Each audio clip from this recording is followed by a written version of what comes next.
Remember when getting a loan felt like a serious, drawn out process? When you actually had to go to a bank, have them review your finances, and determine if you were a good fit to get a loan? Yeah, those days are gone. Buy now, pay later has flipped that script. It's credit without your traditional credit check, which means it can serve more people, but it's also a little bit of a riskier endeavor. And it allows people who already have bad credit to get more debt. It's frictionless, it's fast, and it's incredibly appealing, especially to a younger demographic that is used to the instant gratification. What was the '08 financial crisis about? Was it about giving loans to people without checking their credit? Nah, it can't be that. Won't be a problem. We're going to do the same thing on a smaller scale. That was the past. This is the present. Not going to be an issue. But how many people are really using these buy now, pay later services?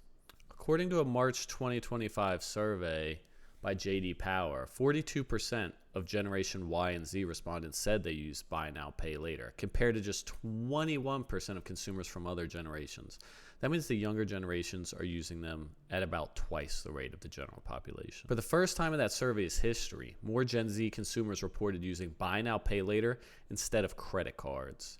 And a 2024 Motley Fool money study revealed that 58% of Gen Z and 64% of millennials have used buy now, pay now at least once since its availability. So this is no longer a niche payment system. This is made it mainstream. This is popular amongst the youth. We up, boys. The bankers are up. But why the sudden surge in popularity? It's not just about convenience. A significant 55% of buy now, pay later users rely on it to buy items they otherwise couldn't afford. According to that same 2024 Motley Fool money survey, another 87% cited the desire to spread out their payments. 60% wanted to avoid interest charges, which in fairness, many buy now, pay later services don't offer interest. Some of them do have a convenience fee, but it does tend to be pretty low. And even if you don't make payments, some of them don't even charge interest. So you can see the appeal. Some charge a late fee of like $7 per payment to $30, but Affirm, the biggest one, offers nothing. They just send your credit to a collection agency and then they take it from there. But there lies a problem. Consumer Financial Protection Bureau reported in January 2025 that among borrowers aged 18 to 24, buy now, pay later purchases made a whopping 28% of their total unsecured consumer debt, compared to the average of 17 across all age groups, which makes sense, right? They're using it twice as much. They don't make as much purchases, so it's not exactly half. What are young adults buying with these buy now, pay later services? Half of them are using it for consumer electronics. The next biggest purchase is furniture, appliances, and fashion. I don't know why they link those together. And then the other one, 27% of people who use buy now, pay later did it for groceries, which is crazy. They're not even joking when they were like, buy now, pay later your McBurger. It's coming. It's coming. Imagine financing your weekly groceries. That's a little indication of the potential financial strain the system is facing right now. The real concern arises when we look at the frequency of use. The Consumer Financial Protection Bureau's January 25 research found that approximately 20% of buy now, pay later users were considered heavy users, originating more than one buy now, pay later loan on average each month. So essentially, these people are just rolling purchases over every month because they don't have enough purchasing power, and this is how they're filling it in, which, if you can't afford it, you shouldn't be buying it, guys, especially if you keep rolling it over every month, right? And I already told you, Sharon, the minimum payments do not count. They do not count. If you cannot pay for your McBurger in full, you can't afford it. So what's the average young adult's debt picture looking like when buy now, pay later enters the frame? The Consumer Bureau, I'm just going to call them the CFPB, okay? The Consumer Financial Protection Bureau. I can't keep saying this. The CFPB, buy now, pay later users tend to have higher forms of debt and a higher rate of debt.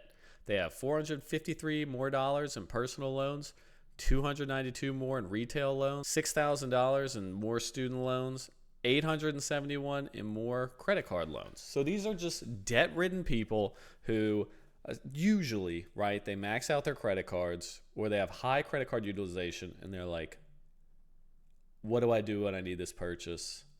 Buy now, pay later. The instant gratification to just buy that thing and deal with it later. So what are the problems?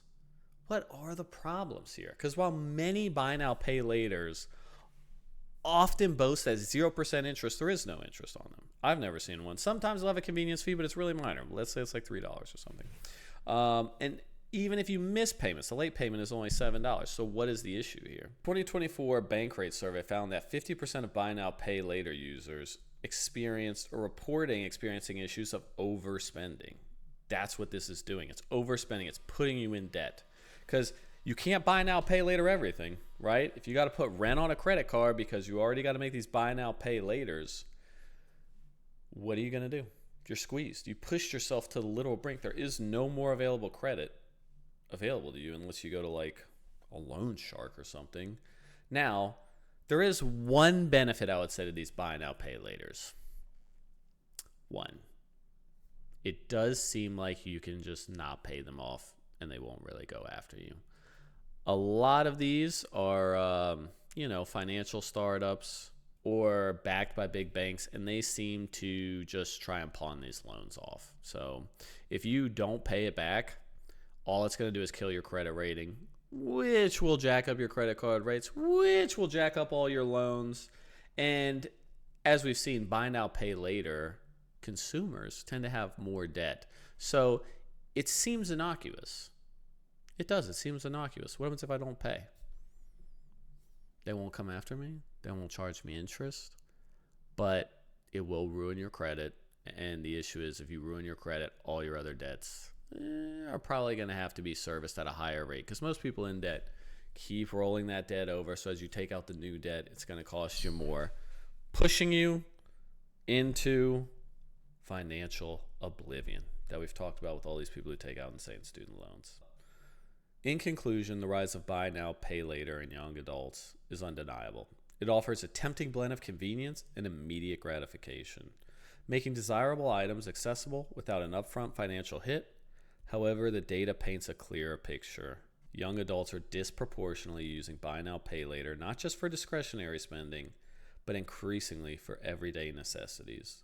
The usage often correlates with higher overall debt burdens, and the risk of overspending is substantial. That is the problem. They're doing it to overspend. I would argue almost everybody who's using this service is overspending. Consequences of a missed payment become more severe once your other debts need to renew, because your credit rating is going to be hit. They might not even loan you money, but your interest rates are going to go up. So while buy now, pay later can't on the small chance be a useful tool for budgeting and spreading out payments in a bind, for many young adults, it's a slippery slope that causes overconsumption. The question isn't just buy now, pay later, but can you even really afford to pay later? So that was a little bit of a different style of video than I normally do. I was trying it. I just wrote a quick script, edited a little bit, added some little clips in there. I might try and do longer form video content like this, but it's just, man, it is so time intensive. But thanks for watching to the end. Like, subscribe, do all the things you're supposed to do. Peace out. A-Town down. A-Town is Alabama, because I'm from Alabama. Roll Tide, baby.